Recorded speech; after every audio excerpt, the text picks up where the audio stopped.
Greetings, colleagues. This is Chuck Clinton, along with Garth Otto here at NASEO. You have joined the West Region webinar entitled Transmission Opportunities and Challenges in the West. This is the 6th and final regionally based webinar that have been designed to meet the needs, the requests of our members in particular regions. And I want to, first of all, thank our two regional representatives to the NASEO board, Mike Furs from Washington, Laura Nelson from Montana, for their input. And also, I would like to acknowledge the terrific input that we got from Andrew McAllister from California in finalizing the content of this webinar. I think I made a mistake in saying Laura was from Montana. My apologies. She is, of course, from Utah. A couple of logistical comments at the beginning. You will all be in the listen-only mode. That way, if there are any background noises, it won't interrupt everybody else on the webinar. If you have a question at any time, please either raise your hand or type in the question, and then we will decide if it's better to field the question then or wait until the end. The preference of the speakers seems to be to wait until the end, but if you think you have a question that needs to be raised immediately, by all means, feel free to do so. Let me now introduce to you the two speakers. The first will be Todd Ryan, who is the Director of Regulatory Affairs of Smart Wires. And the second is David Townley, who is the Director of Public Affairs for CTC Global. The two of them have given us previously their slide decks, and it looks to us like are about to give you a very informative and worthwhile presentation. So with that, let me turn it over to our first speaker, Todd Ryan. Welcome, Todd. Good morning. Thank you. As mentioned, I'm Todd Ryan, Director of Regulatory Affairs for Smart Wires. And what that means is I get to have great conversations with energy regulators all around the country like yourselves. And I'd like today to hopefully let you understand the challenges that we're seeing when we work with our utility customers, particularly in the West, and how that we're working with them to create new strategies of investing in the grid that can meet their particular needs. We're seeing across the country, but particularly in the West, just incredible challenges. I do not envy regulators that have to approve rate cases under these great amount of uncertainties. I don't envy the job of the utilities trying to plan 40 years out under these great amount of uncertainties. The job is only getting more difficult. We're seeing incredible uncertainty in centralized generation, how much renewable is going to be online and when, whether thermal units may or may not be online. We're seeing incredible amounts of uncertainty in load growth, net of energy storage, demand response, energy efficiency. And so if you don't understand where your centralized generation is going to be and you don't understand where your load is going to grow, how is one supposed to plan transmission 40 years out? It becomes a very, very difficult problem.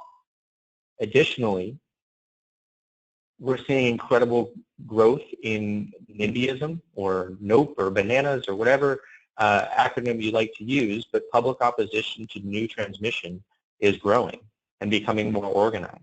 So even when you're certain where you need to build a line, can you actually get it built politically? And all of that while we're, as an economy and as a culture, becoming ever more dependent on electricity. The expectation that electricity is at our fingertips to charge our smartphones, to power our computers, to even drive our cars is growing by the day. So it just creates this incredible amount of challenge. And the implication of this is that the transmission is caught in the middle, and it's incredibly difficult to plan. and incredibly difficult to make sure that you're making a wise 40-year investment, because the net of the all this uncertainty on load and transmission and generation is that there's new types of problems that are emerging. We're seeing 3 new types of problems that we're not really have ever seen in the last 100 years of planning our electricity grid, which is short-term needs, transmission needs that are only in existence for 3, 4, 5 years, right? They are needed because of a change in centralized generation, and then they go away in energy efficiency or demand distributed energy resource penetration hits a certain threshold. And that short-term need window is difficult to solve with traditional investments. Traditional investments are 40-year investments, and it's tough to justify a 40-year investment for a 5-year problem. We're also seeing the emergence of emergency needs. And what we mean by this is needs that were expected never to exist but pop up because of delays in construction schedules or unexpected retirements of centralized generation. And these are needs that traditionally can't be met with the way we invest in our grid today, because it's impossible to build a new line in less than a few years, or it's difficult to get a line reconductored in 9 months. And that presents problems for consumers, because it means that they're being met with special protection schemes and RAS or dropping load, which, again, we're incredibly dependent on electricity. And finally, the last problem we're seeing more than ever are what we're calling bubble projects. For you fans of the NCAA tournament, what we're referring to are projects that, depending on the assumptions, how much energy efficiency is going to grow, how much demand response or distributed energy resources come online, those projects could go either way. They could become a reality or they could disappear. And it's a very difficult position to try to judge whether those projects deserve investment or can be ignored. And so all of these implications of all this uncertainty in the grid is that, we can continue doing business as usual, but I think it's going to end up being resulting in lots of capital being wasted on short-term needs with permanent infrastructure. It's going to be a lot of emergency needs not being met and load potentially being dropped. And it's going to mean a lot more, flipping of a coin. Should we invest or should we not on these bubble projects?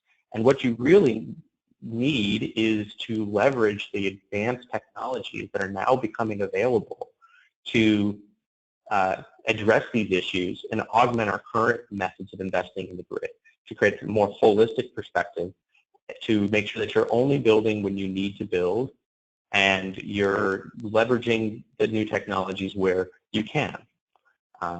So with that, I'd like to kind of give you a better understanding of what Smart Wires actually does to help augment current traditional investments in order to solve some of these problems.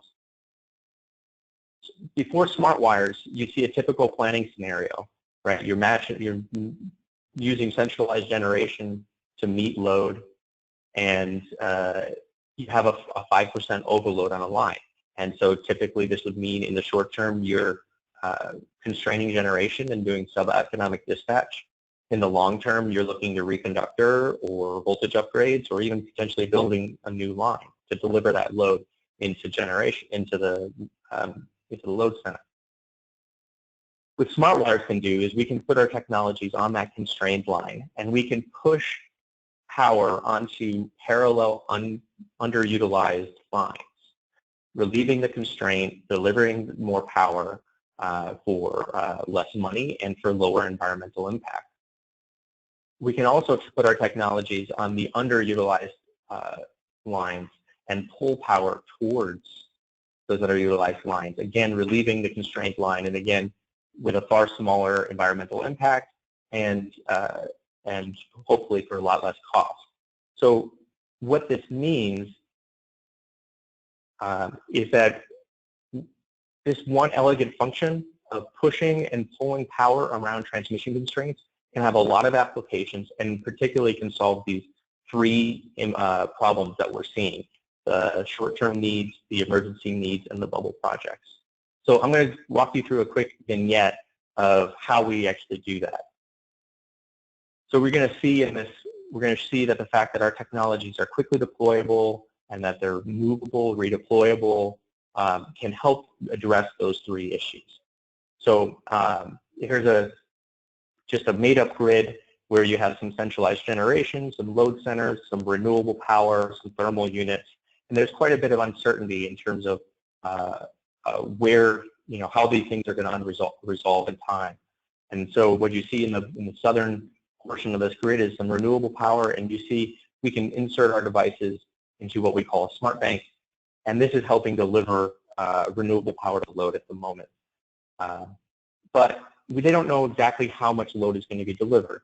So as that load grows, as that renewable penetration grows, as more wind comes in from the queue, we can add more or less units.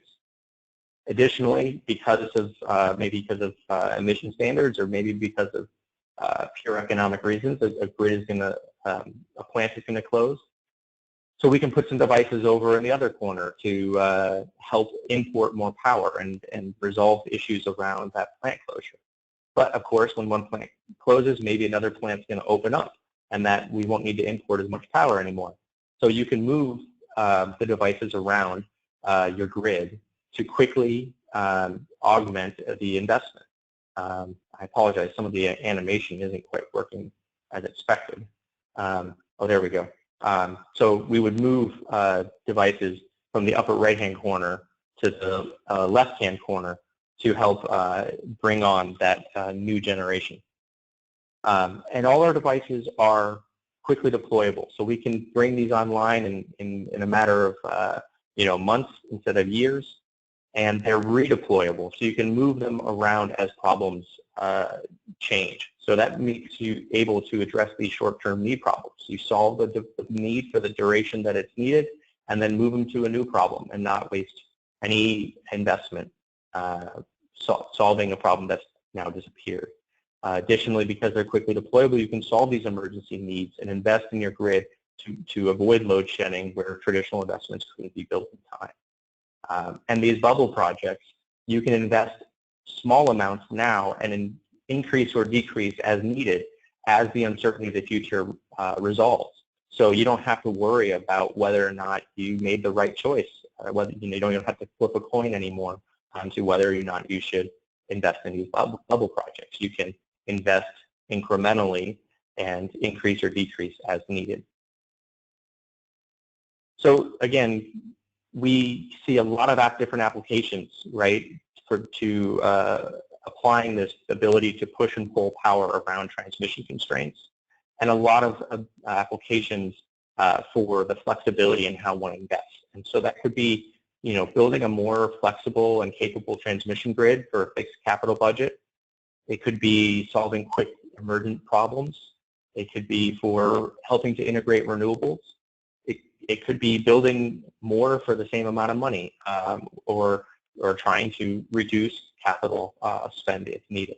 So depending on what our particular customer needs are, and in the West you see a big diversity in what challenges each particular utility is facing, we tailor our solutions to our customer needs, be it dealing with capital optimization, maybe in California, versus helping to build more and integrate renewables in the wind-rich regions of the West. So I'd be remiss if I didn't at least show you what one of our devices look like. We have really a family of products. First is the Guardian products, or family, which basically can push power around transmission constraints. We have two different products that have been have over 4 years in operational history, and can be found on grids like Georgia Power, PG&E, AirGrid, the Irish grid operator, and as well as others. We also have a router technology that can both push or pull, and this technology will be deployed shortly, and it's really just an extension of the original Guardian product. And we have a lot of flexibility in how we deploy these products. So for small emergent needs, oftentimes we mount them directly to the conductor. It means no need to build any additional substation work or no needs to put in new towers or any kind of major infrastructure, you can literally install these with a helicopter or with a bucket truck in a matter of weeks and quickly upgrade your conductors from dumb old conductors to smart wires. Additionally, we can do what we call a compact deployment. Oftentimes, the utility wants to make sure that our devices are very compact in just one area that maybe has minimal visual effects to their customers, and we can string a number of them on a conductor between one span. Oftentimes, we find as well that there's in certain utilities that are very tight on substation space, and they want to put up a specific single tower. This holds a few larger units, which we can also do. And there's some advantages when you don't have substation space, but you need more oomph than the Powerline Guardian. You can put up a single tower and put a lot of devices and add a lot of power flow control in just one small footprint. But we're finding a lot of utilities are leaning towards a smart bank, which is basically can be put inside a substation, and you can build a bank for what you expected is needed over 20 years, and then fill out 5 years worth, maybe 10 years worth, and then add or subtract as you need over time.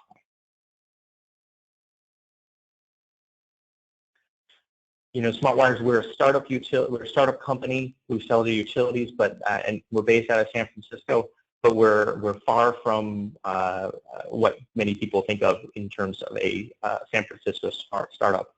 We are really founded by utilities for utilities. We have a tremendous advisory board and executive leadership, and some really great utility partners that have allowed us to grow very quickly.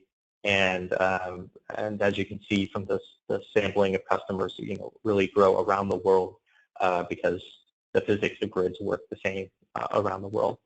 So with that, I'm gonna wrap up now and hopefully give us a little more time for questions and answers later on. But I really appreciate your time and attention, and look forward to your questions. Thank you very much, Todd. We're now going to segue, excuse me, directly into our second speaker, David Townley, who I mentioned is from CTC Global, based in Irvine, California. Are you ready, David? I'm ready. The floor is yours.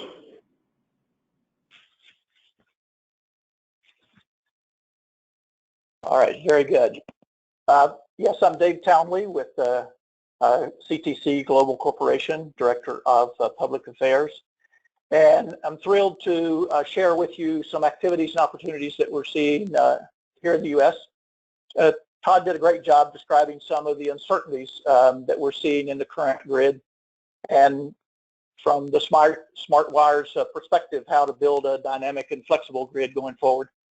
What I'd like to talk to you about in this next segment is some of the permanent or more permanent infrastructure, but some of the benefits that we're seeing by actions that are being taken by utilities in the West to open up really an opportunity that is often overlooked, an opportunity to add some efficiency, capacity, reliability, and even gain carbon reductions in that process. Again, Todd mentioned some of these challenges. In the West, certainly we're looking to try to use the imbalance market to move power around in the West, decreasing the costs for all of us on that Western grid. But we do know that new lines carry very long lead times. Constraints are costly, but there is some low-hanging fruit using the existing right-of-ways. A line-for-line reconductoring, and we'll talk a little bit about that and give some examples of what's been happening. This line-for-line reconductoring with a high-performance transmission conductor, HPTC, that's a technologically advanced conductor that gives you higher efficiency, capacity, reliability. It's stronger than the traditional conductor, and it gives you energy savings, and with those energy savings come cost-effective carbon reductions.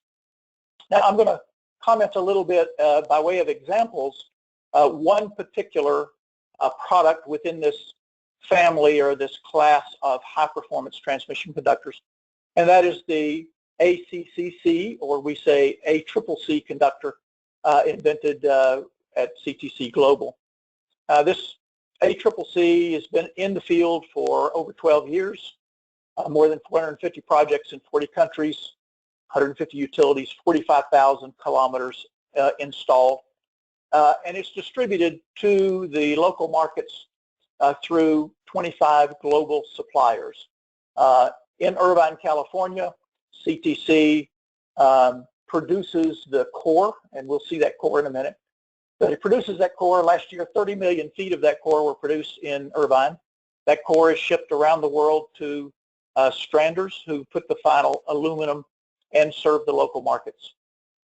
This ACCC product does cut line losses, and in fact, it's the first ever that's been third-party certified to reduce line losses, reduce CO2 emissions.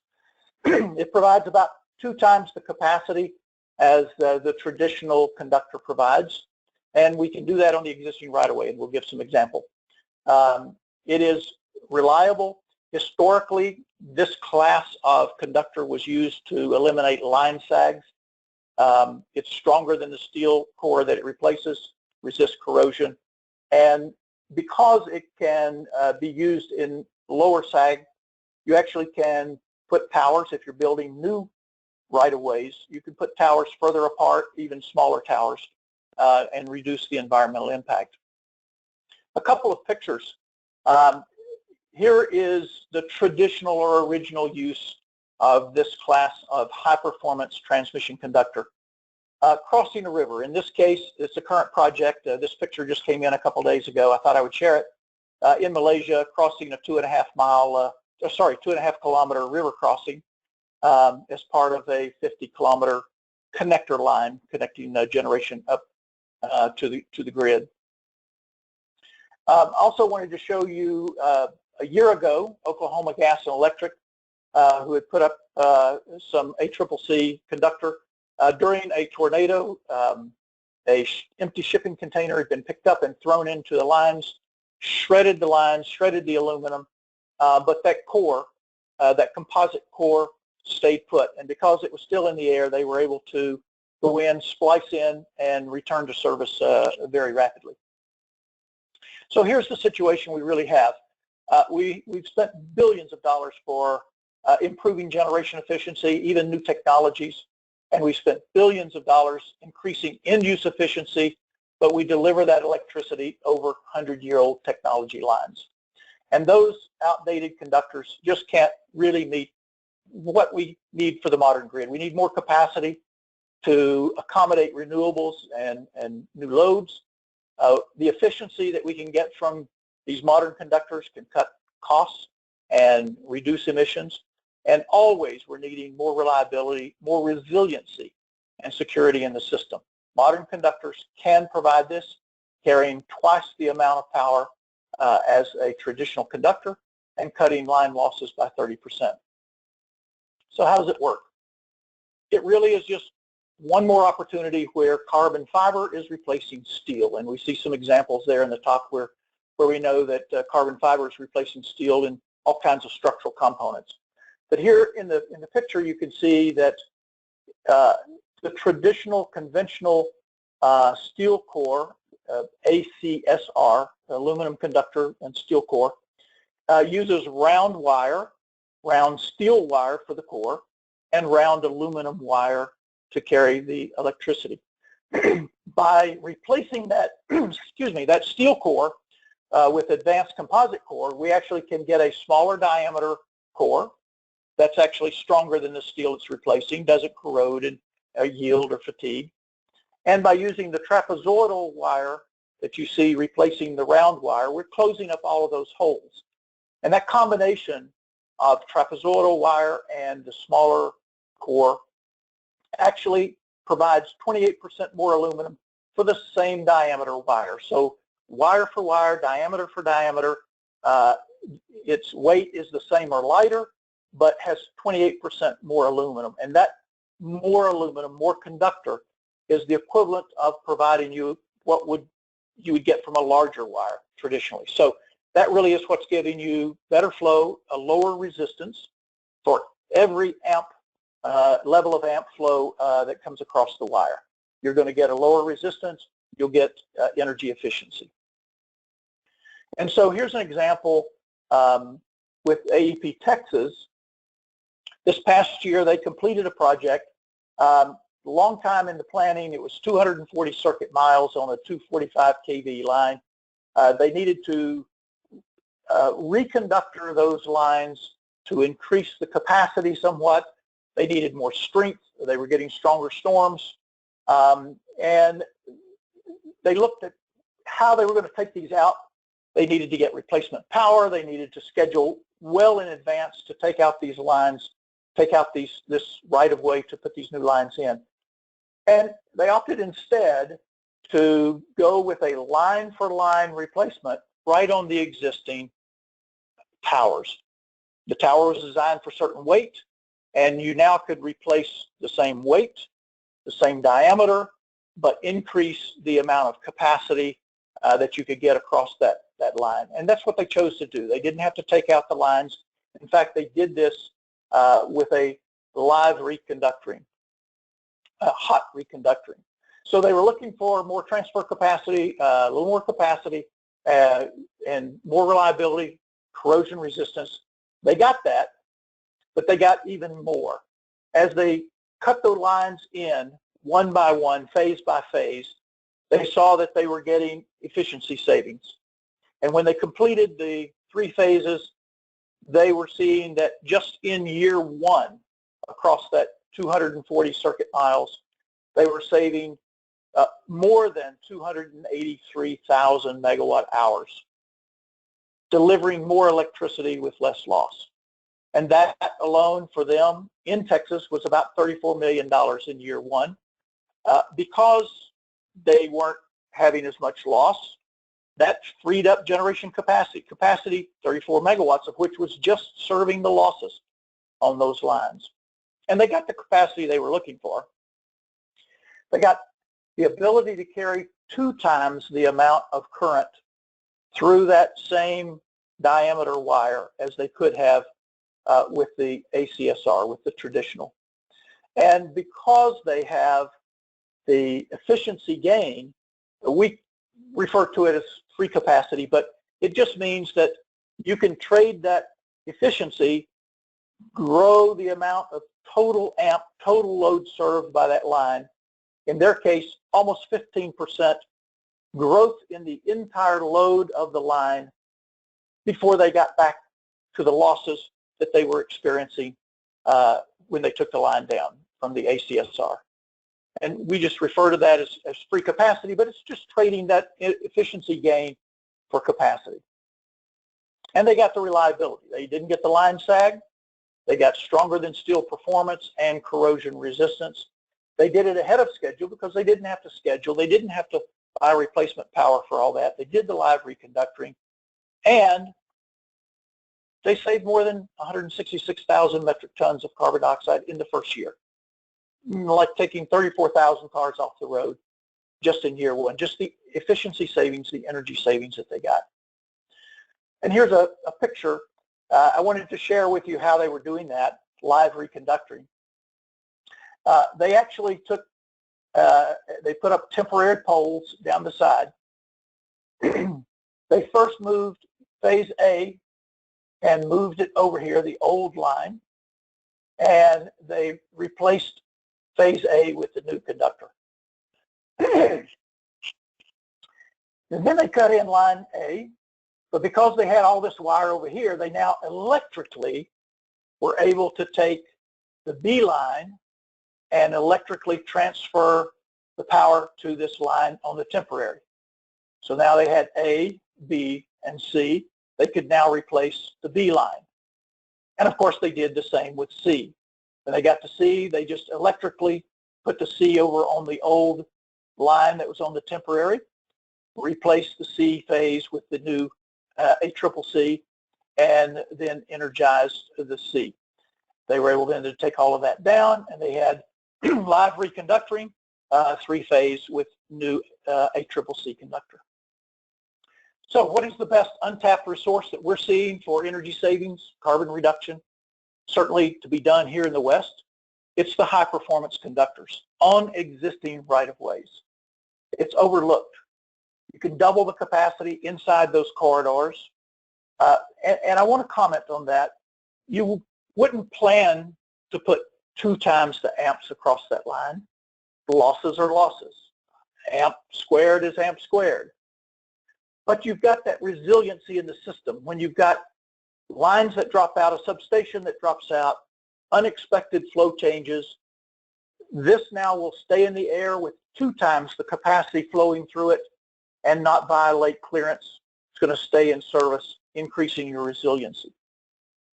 So it's going to relieve congestion, provide the resilience I just described, open access to more renewable resources using that capacity to be delivered to loads, and it's going to slash those line losses.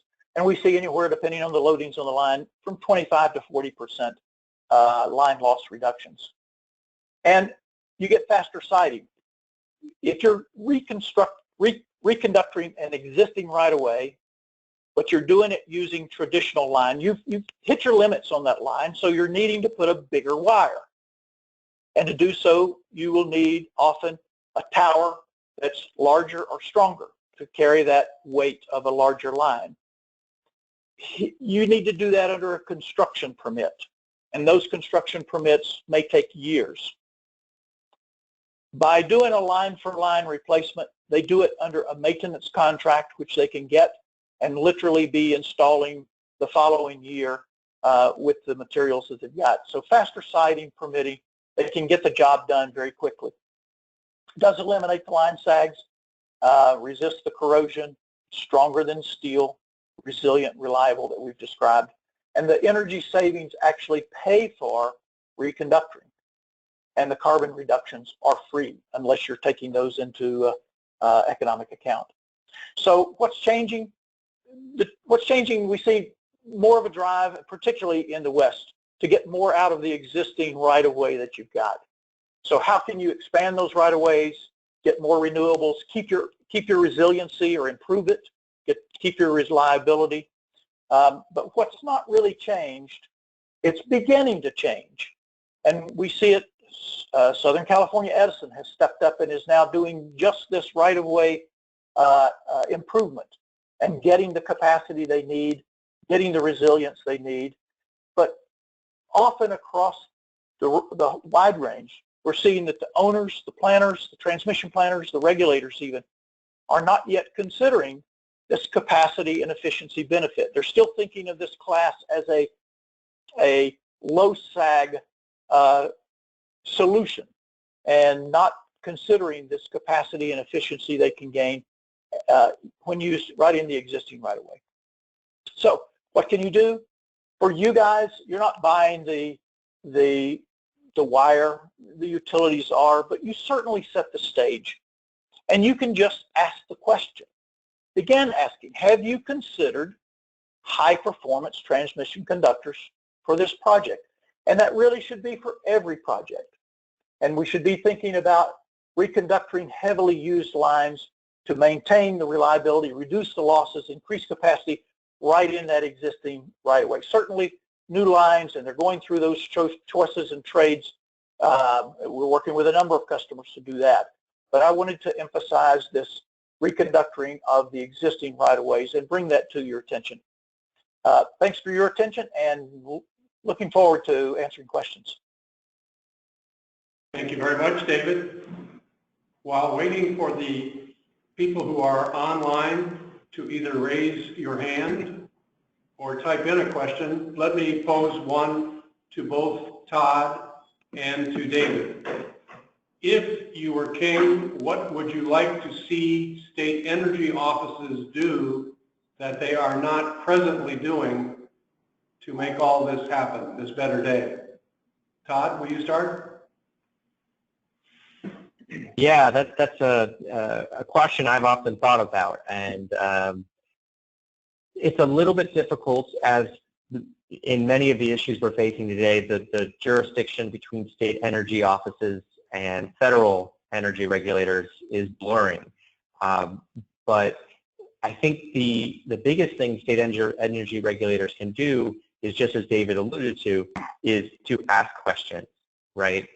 To understand that there's a broader set of technologies that are utility ready, and understand that that under today's environment, that new line construction, traditional reconductor, and voltage upgrades are not the only tools you have in the toolbox. So to keep asking questions and making sure that the utilities are looking at a broad set of technologies that can, as David mentioned, get more capability out of the current capacity or current right-of-ways.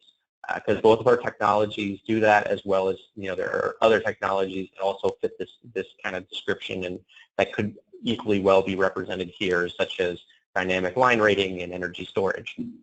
So please just stay curious. Thank you, Todd. David? Exactly, Todd. I think the energy offices, just that special interaction that you do have with the regulators and utilities in your state, is ask the question. Begin to encourage them to look. They're going to do, utilities will do the analysis. They're going to do it every which way from Sunday, right? They're going to find what works and what doesn't work. But just getting them out of the box, your questions can change behavior. In the utility, you get a champion, and they figure out what they can do and the advantage they get, but they've got to sell up.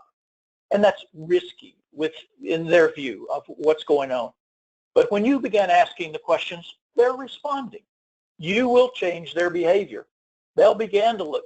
They're going to ask me the question, I'm going to take a look. They'll figure out how best to use these technologies to get the most out of these lines. And I think that will be a great service that you can do. It's just using that contact, begin asking the questions, asking them to take a look at using these sets of new products that are available to them to get the most out of the existing right-of-ways that they have. And if I may add one more point, a finer point to this, it's not just questioning in your day-to-day interactions. A lot of these decisions on transmission investments are being made in the 13 different regional transmission planning groups. So if you're worried about how we invest in the future transmission grid, I'd recommend that you and your staff be involved in those 13 regional transmission planning groups. Thank you, David. And again, thank you, Todd. We've got two more questions, and I think it probably will work just as easily if I read them. The first comes from Sean in Alaska. Todd, could you please talk more about how your technology works? How does adding these units to the wire increase its capacity?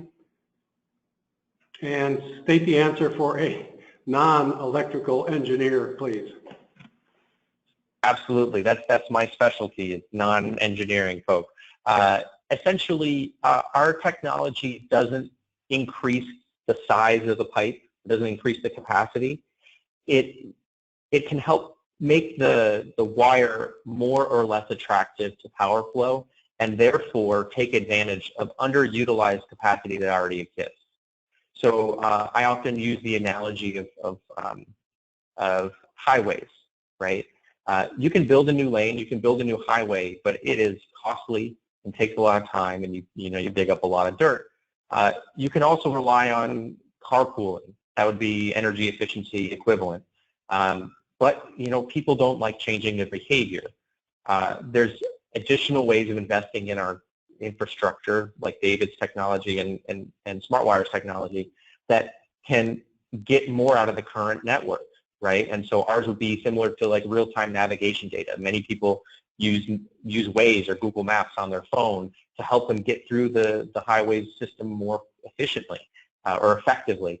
And that's what our technology does. It helps push and pull power more effectively through the system. So you get more capability out of your current capacity.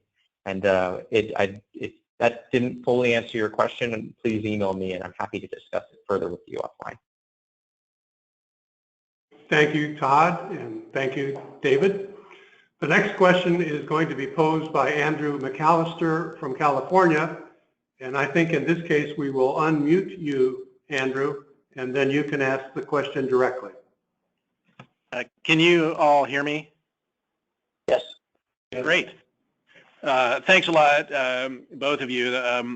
You know, I'm big fans of both of your technologies, and you know, would like to see them utilized more. I guess my question really has to do with the practicalities of utility, of electric sector procurement.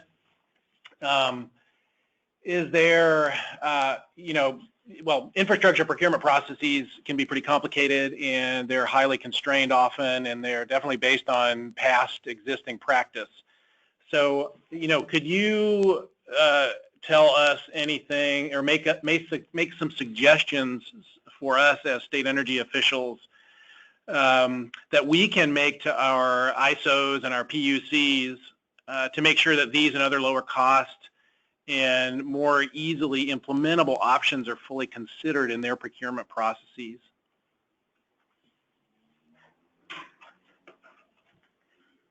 Yeah, if I may, David.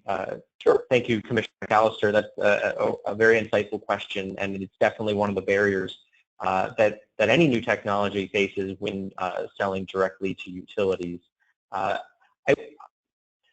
You know, I have a lot of empathy for the utilities. They have a very difficult job, and so I wouldn't want to imply that they're not doing it well. I think there's a lot of utilities out there that are actually being quite innovative and adopting these technologies. But for areas where commissioners may be concerned that their utilities aren't moving fast enough, I would encourage just more transparency and more dialogue. A lot of these things can be, when kind of brought into light and discussed, you can realize that, well, maybe the additional benefits that the high temperature conductor provides isn't being attributed in the utilities analysis, or maybe the RFP is unnecessarily narrow. So I think all these things just can be improved through additional transparency and conversation. And I want to thank you, Andrew, for your support.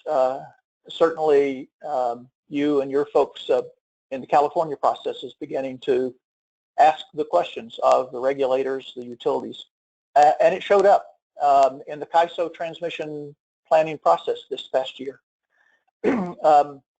SCE stepped up, and they were getting ready to do some of this, seeing what AEP had done, but they found an environment that was open and ready for them. And that was like a surprise, a pleasant surprise for them, that the policymakers were looking ahead to say, why don't you consider these? What else can we do to these existing right-of-ways? Certainly that process, you know, and the FERC 1000 sort of levels of, you know, reliability, economic, public policy implementations, it raises the constraints, but just, I think, asking those questions and saying, you know, are you looking for these? Are you looking at these alternatives? Gets the planners safely out of their, gee, I always do it this way. This is, you know, I know this is safe. I can plan this. I can do this reliability project. We can put it up and we can argue over it with the CAISO or with the various planning groups.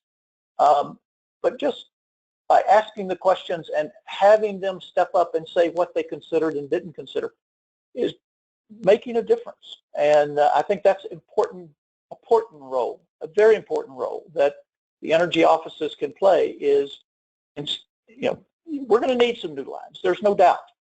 But there's some opportunities that existing technologies, when you take a look at them and what can be used or what combinations can be used to get a lot more out of your existing right-of-ways, your existing structure, possibly deferring, delaying, maybe eliminating some of those very painful new lines that might have to come in. Might get you way down the road and see how these flows are changing out. You got plants shutting down and new ones coming in other places. There's going to be a lot of load flow changes. Some of these technologies give you the opportunity to buy some time, see what happens before you really need to do even something more major. So ask the question. I think tremendously important that action that you can take. Thank you very much, David and Todd. From the looks of the screen here at Control Center at the NASEO office, that seems to be it for questions.